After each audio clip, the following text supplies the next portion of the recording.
just wanted to make a quick video to have a look at the Cambridge CXA80 amplifier. It's obviously an integrated amplifier, class AB. I've been familiar with it myself for about 3 or 4 years now, but recently purchased it myself and needed a replacement amp for stereo and hi-fi. So I thought I'd make a video, seeing as there's not many out there, just to explain some of the benefits, advantages, my kind of opinion on it, comparing it with some other amplifiers of itself, and just going to give you a quick rundown if you're looking at buying it. I know Record Store Day is coming up this Saturday, so obviously a lot of people are going to be out there looking for turntable amplifier, especially if they're looking back into getting back into vinyl. So kind of a quick few just details about the amp itself. So obviously it used to be second top in the range, so you were looking at it behind the Azure range, but now obviously recently Cambridge has released the new Edge range, which I've had to listen to myself. It's a really good piece of kit, nice amplifier. It definitely takes Cambridge's market to the next level, because I know they want to kind of exploit the proper audiophile range, which Azure kind of dipped into. You definitely argue the CX range of the CXC, the CXN, and obviously the CXA80 and 60s are definitely more kind of mid-range. I mean, they talk about 600 to 800 pound amplifiers.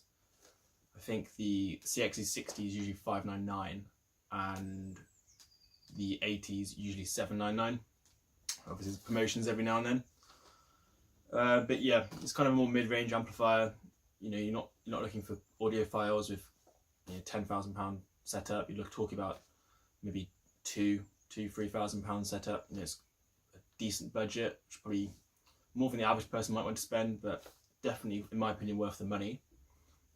So the kind of things you're looking at, obviously you've got the sound signature is very British, very clean.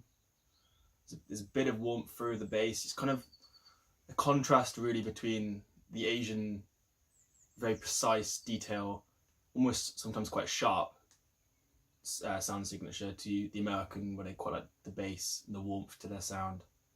So if you like the middle, it's quite a fair ground. You're not going to go wrong with that. And apparently, to be honest, Cambridge obviously know what they're doing. They've been around for 50 years now, I believe. And they've actually sell today roughly 20% of the new amplifiers sold are Cambridge Audio. Obviously hi-fi amps, obviously not including AV. So the 80 itself is the one I'll show you in a second. It's 80 watts a channel, which is in contrast to the CXA60's 60 watts. So get that extra bit of power. I did need that to drive my speakers. I'm potentially looking at getting some floor standards in the future, but I've got obviously the Focal Arias next to me. So they're £900 speakers, so they match quite well. The Cambridge can be quite bright, so it can be some really sharp with some speakers. The Focals, obviously, again, they can be seen as quite precise speakers and quite sharp and bright as well. It can be a bit fatiguing. However, I think personally that adding the copper cables really warmed up my sound. It's made it a lot juicier, a lot more depth to it. Whereas before I felt really it was almost a bit too sharp, almost a bit, I don't want to say tiresome to listen to, but it's more now you can sit back and enjoy the music. It doesn't have to be the centre of attention in the room. Whereas before you had to if it was on, it was the dominant factor in the room. Whereas now it's not so much. Again, the amp obviously has quite a few features and inputs. You've got the digital inputs and analog, so it has got a DAC in. It's a Wolfson DAC. I think it's a WM870, I believe, is the name of the DAC inside, which I believe is actually the same one they use in the Cambridge Audio's DAC Magic Plus, which is a brilliant DAC. The amp comes in silver and black, which I went for the black one myself. I think it looks a bit smarter, I think, personally. Went better with my room. But yeah, back to the DAC. Obviously that's used for the USB input, so you can do a PC to it. And you can obviously get the optional BT100 DAC, which is a Bluetooth receiver that Cambridge Audio do, which I went and purchased just for ease of use. If you don't want to listen to vinyl, or you don't want to have to put a CD in or something, you just want to quickly put Tidal to it, or Spotify or Apple Music, whatever, you can just do that from your phone, your laptop, iPad, whatever you're using really. It's not a problem. and obviously that's almost CD quality, Cambridge Audio say, which we're looking at 1,411 kilobytes per second of bit rate, so that's the kind of sound quality it can stream in, which is pretty good. They say it's 5 to 10 meters. I've definitely used it above 10 meters. It does start to drop in and out depending on the thickness of the walls and stuff like that, and I guess the power of the Bluetooth transmitter on your source. It's hard to say. Doing the difference between, testing it between Tidal and Apple Music, I have noticed an improvement. So obviously Tidal's are high quality.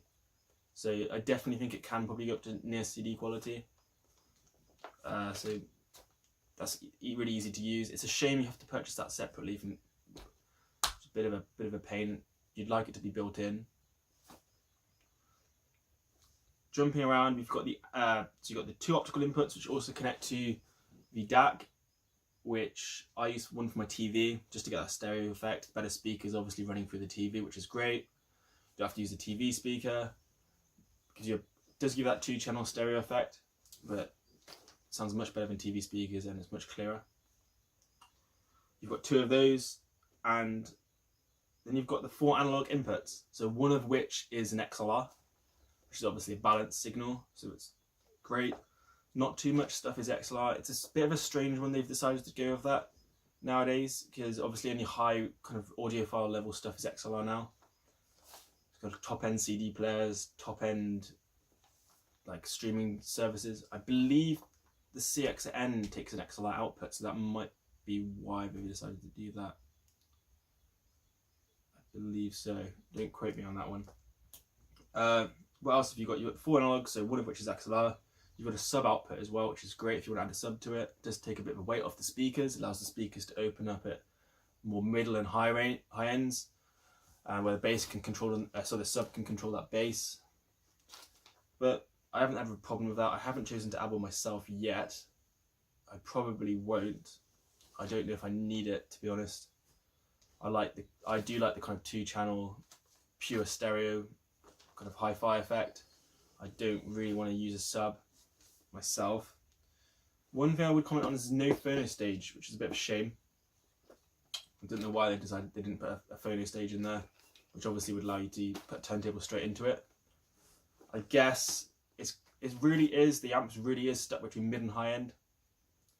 I mean, of audiophile kind of level and in the range of amplifiers, because you obviously have the XLR input, which gives you kind of the impression it's a really top end amp. However, that's the price tag of kind of a middle range amp. But then you also have the fact that it doesn't have a phono stage. I guess that also shows that it may be made for audiophiles. So obviously they prefer to use separate phono stages, which I do as well. But I don't know, not so sure about that one. I would have probably chucked one in anyway. There is obviously bass and treble manual adjustments, so you can do that. I don't tamper with them myself. They do have a small effect. I do think you should leave amplifiers how they're meant to be tuned, obviously tuned by engineers. Although I'm quite confident in my own hearing ability, I don't think I've got that of an engineer or a true audiophile who tests it on computers and software that I don't have. So I'll show you those in a minute. You have a button to just do the pure direct, which obviously takes the original source straight through. Does nothing to it, no adaptations. You've got a pre-output, so you can use it as a preamp or like receiver. The one thing I would comment on that I'm really upset about, however, is the fact it only takes 3.5mm headphone output, which is a bit of a shame, because I'm looking at purchasing some more headphones soon. Although I can use my Focal on-ear headphones, I would like to potentially go for maybe some higher end headphones, higher end Focals, Audio Technicas, something like that. And most of those are 6.35 jack, which is a bit of a shame you can't use that with it. Front of the amplifier, I've left the sticky cover on just to keep it nice and protected. Doesn't actually come with that on it. It's something I've adjusted myself just because you can't really see the volume output from the volume level from across the room. And like I said, you've got the bass and treble down here. The bass, you can adjust that. It's a definite click where you can feel it in the center. And you've got the treble. you can obviously do the adjustments for power to either side of the speaker. Say one speaker's off center, you can adjust where you want the main power to come from. Like I said, direct button, and obviously it does speaker pairs A and B. You've got your, if I turn that on, you've got your analog 1 to 4. That's the XLR. You got the digitals and the Bluetooth dongle, which fits in there. And like I said earlier, you've got the headphone output, which again, like I said, is 6.35 jack, which is a bit of a shame. But you've got, this is a remote control. It's the same one as the CXN and the CXC, so you can use that for all the volume levels and pause play. If you do turn, one thing I do like is really neat, is by adjusting the volume levels, you can see the dial actually turns electronically, which I think is a really neat piece of kit, really good design. Stuff like that's really helpful. Going back to the sound and my opinion on it, so it's really clean. I can't fault them on that. It's my kind of sound. I really enjoy listening to it. You pick up every bit of detail, especially when listening to like classical music, or even, to be honest, Pink Floyd, kind of progressive rock. You pick up all the details, which is great.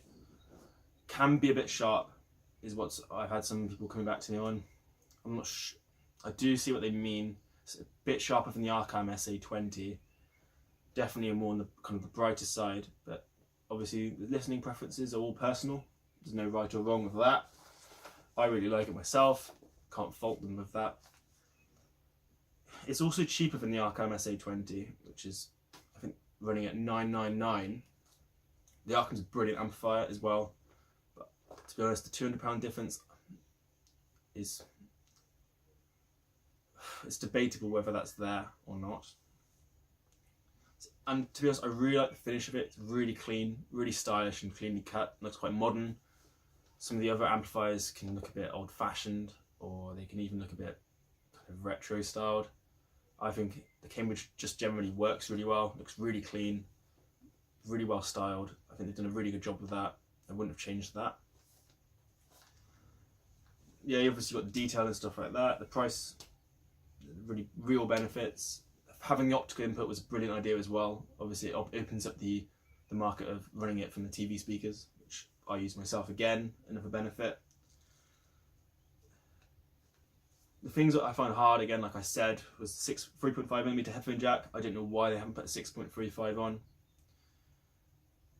Why is the Bluetooth only optional? This is what I mentioned earlier too. It's a bit of a shame. I don't know why they didn't include that in the amplifier like they do with the Roxanne Black and some, like the Arcam. You have to use a CD player for the Arcam, but it's a bit of a shame. Should have built it in, really, I think. You got the built-in, and why is it not a built-in phono stage? I mentioned that. Is it for audiophiles or not? Same argument with the XLR. Is it needed or not, really? Does it know if it's a mid-range amp or is it a high-end amp? But I guess it's there if you need it, but the phono stage isn't, I'm afraid. And obviously the arguments of some people won't like the sound signature to it. I think it's great. I think it's got a wide sound stage as well to it as well. You can really pick out where the instruments are and where kind of stuff's going on. And there's a real definitive placement of the percussion and the instruments and the singing and the highs and lows. I think it has a big range to it, big depth, and to be honest, for the price, I think it's a brilliant amplifier. I wouldn't fault it and I would recommend it highly. It's up to you whether you go ahead with it, obviously, but I hope this has helped. I'm hoping to do some more videos soon on, firstly, the Focal speakers, the Project W Carbon turntable, Roxanne's Oxygen CD player, and I'll probably look at some other stuff in the future, maybe some Optical speakers, etc, the Dalis, and we'll have a look at that in the future. Please like and subscribe. If you have any questions, drop them in the comments below and I can maybe come back to this video later if there's any questions to answer or anything. Cheers guys.